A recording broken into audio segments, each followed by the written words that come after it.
ओम श्री महागणाधिपतये नमः। श्री गुरुभ्यो नमः। अथ श्री दुर्गा सूक्तम्।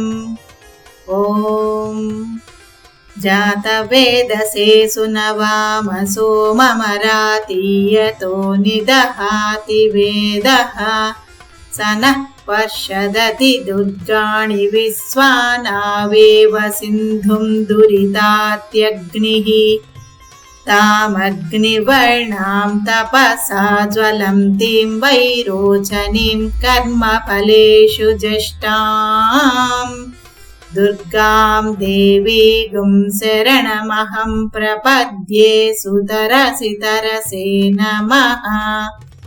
अग्ने त्वं पारयानव्यो अस्मान् स्वस्तिभिरति दुर्गाणि विश्वा ऊश्च पृथ्वी बहुलानवुर्वी भवा तोकायतनयाय संयोः विश्वानि नो दुर्गः जातवेदसिन्धुं ननावा दुरितातिपर्षि अग्ने अत्रिवन्मनसा गृणानो स्माकं बोध्यवितातनूनाम् ऋतनाजितगं सहमानमुग्रमग्निगुं हुवेम परमात्सधस्तात् स नः पर्षदति दुर्गाणि विश्वाक्षामद्देवो अतिदुरितात्यग्निः प्रत्नोषिकमीड्यो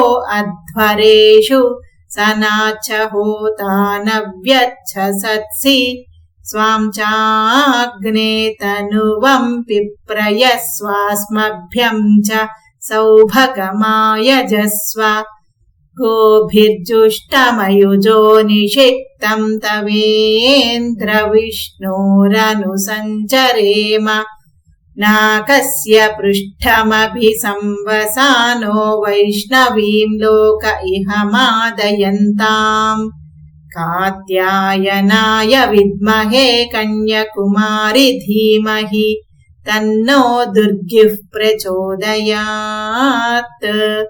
ओम शान्ति शान्ति शान्तिः इति श्री दुर्गा सूक्तम्। अथ श्री दुर्गा देवी कवचम्। ईश्वर उवाच शृणु देवि प्रवक्ष्यामि कवचं सर्वसिद्धिदम् पठित्वा पाठयित्वा च नरो मुच्येत सङ्कटात् अज्ञात्वा कवचं देवि दुर्गा मन्त्रं च यो जपेत् स नाप्नोति फलं तस्य परत्र नरकं व्रजेत्। उमादेवी शिरः पातु ललाटे शूलधारिणी चक्षुषी खेचरी पातु कर्णौ चत्वरवासिनी सुगन्धानासिके पातु वदनं सर्वधारिणी जिह्वां च चण्डिका देवी ग्रीवां सौभद्रिका तथा अशोकवासिनी चेतो द्वौ बाहू वज्रधारिणी हृदयं ललिता देवी उदरं सिंहवाहिनी कटिं भगवती देवी द्वावूरु विन्ध्यवासिनी महाबला च जङ्घे द्वे पादौ भूतलवासिनी एवं स्थितासि देवी त्वं त्रैलोक्यरक्षणात्मिके रक्ष मां सर्वगात्रेषु दुर्गे देवी नमोऽस्तु ते इति कुब्जिकातन्त्रोक्तम् श्री दुर्गा कवचम्। श्री विष्णु पंचायुध स्तोत्रम्। स्फुरत्सहस्रारशिखादितीव्रम् सुदर्शनं भास्करकोटितुल्यम् सुरद्विषां प्राणविनाशि विष्णोः चक्रं सदाहं शरणं प्रपद्ये। विष्णोर्मुखोत्थानिलपूरितस्य यस्य ध्वनिर्दानवदर्पहन्ता तं पाञ्चजन्यं शशिकोटिशुभ्रं शङ्खं सदाहं शरणं प्रपद्ये। हिरण्मयीं मेरुसमानसारां कौमोदकीं दैत्यकुलैकहन्त्रीं वैकुण्ठवामाग्रकराभिमृष्टां गदां सदाहं शरणं प्रपद्ये।